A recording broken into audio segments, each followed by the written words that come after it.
মুসলমানের এত অবনতি ঘটেছে যে দাড়ি টুপি মানেই মোটামুটি ধরে নিতে কেএফসির চিকেন খাওয়া যায় ভালো টেস্টি রোস্ট করে খাবে। আলুর চপের দোকান আশেপাশে হবে, বালিশের দোকান হবে, কিন্তু দিদির কিন্তু প্রচুর শক্তি, ওটা ভারতবর্ষ এগিয়ে দেবে। নরেন্দ্র মোদী ভয় কাঁপছে শুনলাম আর কি, নরেন্দ্র মোদী ঠকঠক করে কাঁপতে কাঁপতে রাম মন্দির চলে গেছে। মতুয়াদের কিন্তু মাননীয় খুব ভালো লাগে, মানে মতুয়া আর মোল্লা দুটোকে কি করে ওই ভোট বাক্সের পূর্বে আদিবাসীরাও ছিল অবশ্য, এটা তো দিদি প্রথম দিকের নয়, ওর অঙ্ক আছে। মতুয়াদের খুশ করতে গেলে কী করতে হবে, মোল্লাদের খুশ করতে গেলে কী করতে হবে খুব ভালো জানে, মানে কার কত মুরগি করা যায় আর কি, বোকা বানানো যায়। মানে ওই কেএফসি চিকেন, এখন তো মোল্লাদের নাম হচ্ছে কেএফসি চিকেন, দাড়ি টুপি দেখলি কেএফসি চিকেন মনে করে এসব বলেছে, ওরা সব বলে আর দুধের গাড়িটা উন্নত মানে ওরা বলা যাবে না। মুসলমানের এত অবনতি ঘটেছে যে দাড়ি টুপি মানেই মোটামুটি ধরে নিতে কেএফসির চিকেন খাওয়া যায় ভালো টেস্টি রোস্ট করে খাবে। তো উনি তো বলেছিলেন যে মতুয়া মায়ের জন্য চিকিৎসার সব দায়িত্ব আমি নিয়েছি, মানে মতুয়া মা মারা গেছেন, তার চিকিৎসার দায়িত্ব তিনি নিয়েছিলেন, তিনি গর্ব করে বলেছেন মতুয়াদের জন্য ইউনিভার্সিটি করে দিলাম, মানে কারোর জন্য করা যায়। যেমন মুসলমানদের জন্য নজরুল একাডেমি করে দিলাম, আর নজরুল মুসলমানদেরই কবি, মুসলমানরা পড়বে শুধু নজরুলের কবিতা, সবাই পড়বে কেন? তাহলে নজরুল একাডেমিটা খেলে মুসলমান হবে কেন? তুমি যাবো না কি একদম লোক যাবে না, ওখানে অমুসলমানদের প্রবেশ নিষেধ। যেমন জগন্নাথ মন্দির আছে উড়িষ্যায়, জগন্নাথ মন্দিরে অমুসলমানদের মানে অহিন্দুদের প্রবেশ নিষেধ, দিদি ওই নিয়মটা ভেঙে দিয়েছে। মানে পুরীর জগন্নাথের ক্ষেত্রে অহিন্দুদের প্রবেশ নিষেধ, মানে মোল্লাদের প্রবেশ নিষেধ, কিন্তু এইটা এই দীঘারটা এখানে সবাই কালচারাল হাব, আবার একটা হাব করবে, ওনার স্বপ্ন আছে আর একটা হাব করা ওই শিলিগুড়িতে দিয়ে মা মা মা মা করবে, প্রচুর ভিকারিরা চলে যাবে, তাদের ইনকাম হয়ে যাবে। আর আলুর চপের দোকান আশেপাশে হবে, ওখানে ঝালমুড়ি আলুর চপ এরা হবে, আর বালিশের দোকান হবে, কিন্তু শুধু ওই খেলে হবে না, খাই করে যাত্রা গেল আর কি। ওই কচুরি বোনার বালিশ এগুলো সব কুড়িশিল্প এগুলো সব হবে টবে। আর ওখানে রোদ্দুরায় বসে থাকবে, সে প্রচুর হাসাবে, দিদি বলবেন রোদ্দুরায় বলবেন, দুজনই বলে হাসা হাসিতে গড়াগড়ি খাবে শীতের বিকেলে। বাঙালি আছে, বাঙালি জাতির এটাই তো সংস্কৃতি। কেরলে ভাষণ দিয়েছেন, ওনাকে ফুল দিয়ে বরণ করলো কে? যে 2012-13 সালে পিএইচডি করা শুরু করেছে বলে দাবি করেছে, বাংলায় পিএইচডি করতে গেছে অক্সফোর্ডে। কি ভাষায়? অক্সফোর্ডে বাংলায়। সে 2012-13-তে পিএইচডি শেষ করেছে, 2500 পিএইচডি শেষ হয়ে যায়, 2500 পিএইচডি শেষ হয়নি, পুরো মুরগি করেছে দিদিকে, করে টিকিট জমা করে নিয়েছে। সে কোনো বিদেশিও নয়, কোনো ভারতীয় নয়, কোনো হিন্দুও নয়, সে বললাম দুধের গাই, সে কি ওকে বরণ করেছে, কেলোকে ভাষণ দিয়েছে। আচ্ছা এটা কী হয়? আচ্ছা কেলোকে ভাষণ দিলে কী হয়? ভালো হয়? আবার এখানকার একটা দুষ্টু লোক, সেই রজত সুব্রমণ্যের নাম, সে আবার গালাগাল দিয়েছে পোস্টারে, সেটাও হলো।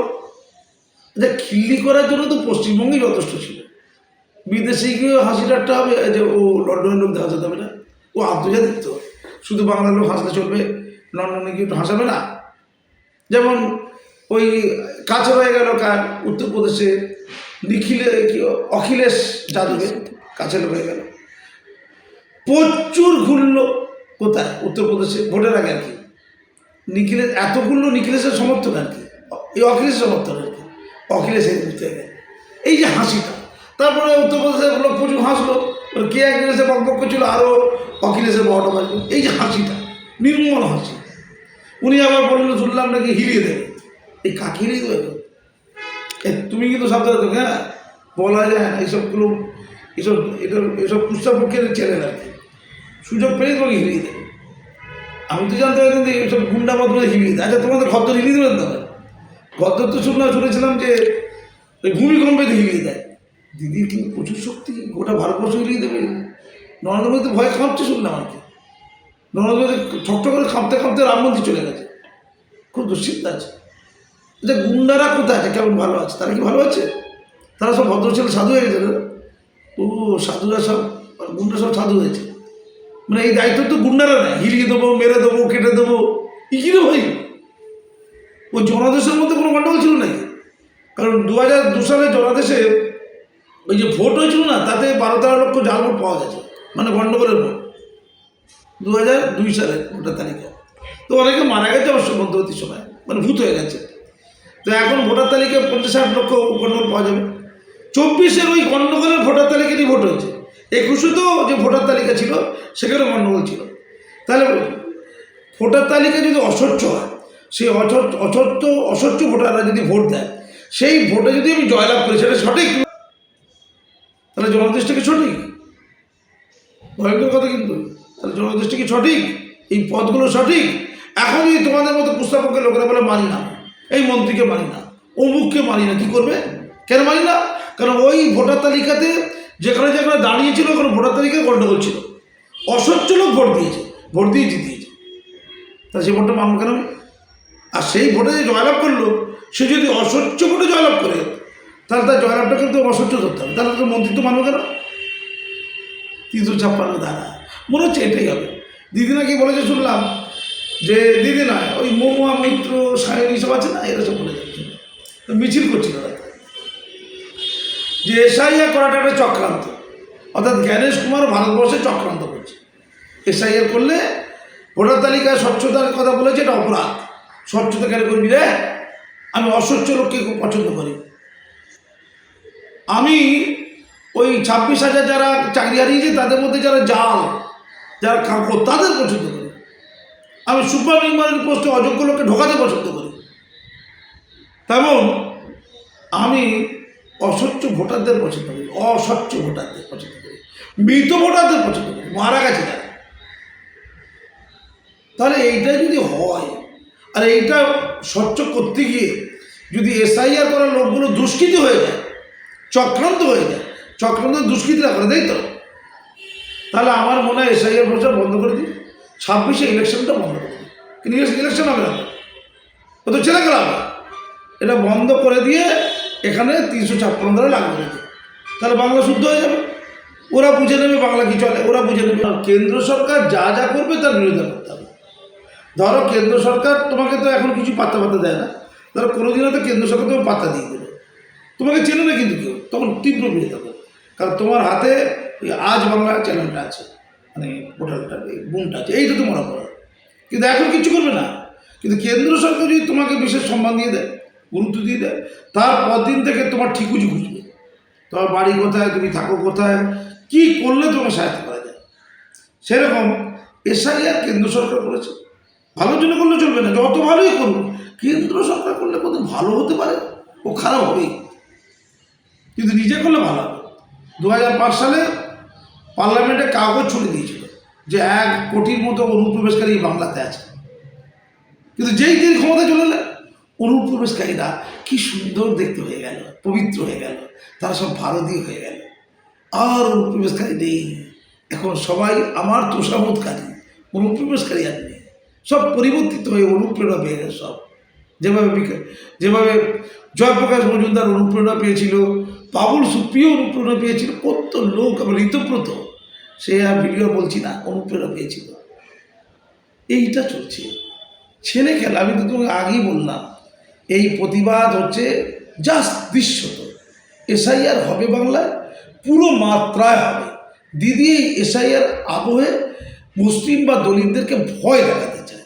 আর 26-এ ইলেকশনের আগে যারা বিজেপি করছে, কর্মী সমর্থক, যারা বিএলএর দায়িত্ব পালন করছে, তাদেরকে আতঙ্কে রাখতে চায়। আর তার যে যোদ্ধা বাহিনী, গুন্ডা বাহিনী, হারবাদ বাহিনী, তাদেরকে উত্তেজিত করতে চায়, তাদেরকে চার্জ করতে চায়, রিচার্জ করতে চায়। তোমরা মাঠে নেমে পড়ো এখন থেকেই, এই 5 মাস আগে। এসআইআরের জন্য ওরা আন্দোলন করছে না, ওরা 26-এর ইলেকশনে নিজেদের যে বিশাল একটা যোদ্ধা বাহিনী আছে, মানে গুন্ডা বাহিনী, তাদেরকে চার্জ করে তোমরাই সব, আর ওরা ঘাটের মরা।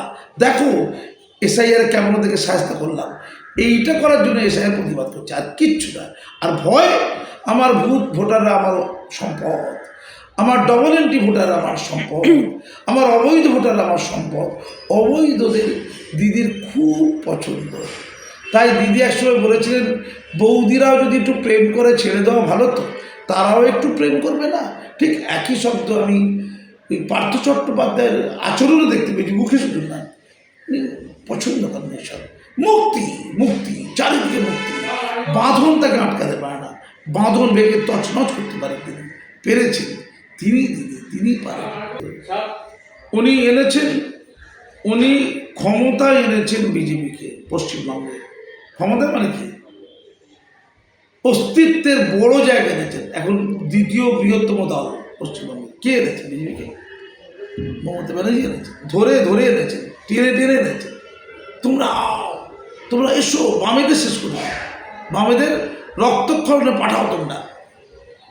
তো যাকে ভালোবেসে আনলেন তার সাথে একটু ইয়ার্কি করাও যাবে না? এটা কিচ্ছু না, দিদি জাস্ট ইয়ার্কি করছেন। এই গল্পটা তিনি নিশ্চিত করে মোদিজিকে দিদিতে দেখা হলে বলে দেবেন, একটু ইয়ার্কিও করতে পারি না, তোমাদের এত ভালোবাসি।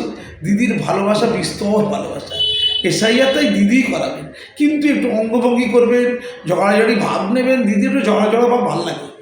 এই অনেক ঘরে বউরা আছে না, স্বামীকে খুব ভালোবাসে, কিন্তু প্রথমেই যে দেখা হবে এমন খিচিয়ে উঠবে রে বাবা, প্রচুর ঝগড়া করবে, যেন বিরাট শত্রু। দিদি সব ক্ষেত্রে মোদিজিদের সাথে এমনটাই করে থাকে, কিন্তু দিনের শেষে ভালোবাসাটাই থাকে, তোদের আশীর্বাদ আছে। ওখানে অনেক কিছু সোনা বলবে, গরিবদের মতো ধান, গরিব গরিব কথাবার্তা, ওই যে গরিব ছেলে দেখছো, সোনা ফলবে ওখানে, মাটি খুললে সোনা আছে, দিদির খবর আছে ওটা, ওই জন্য ইন্ডাস্ট্রি করতে দেয়নি। আমি পশ্চিমবঙ্গবাসীকে বলছি, ওই সিঙ্গুরে গিয়ে মাটিটা করুন।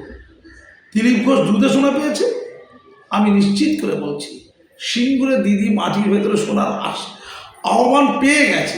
ওখানেতেই ফসল হবে না, ওখান থেকে মাটি খুললে সোনার খনি বেরোবে আর হীরের খনি বেরোবে। সেই দুটো খনিতে তিনি ডুবে পড়বেন, ঢুকে যাবেন, পশ্চিমবঙ্গে অন্য দল ক্ষমতা চলে আসবে।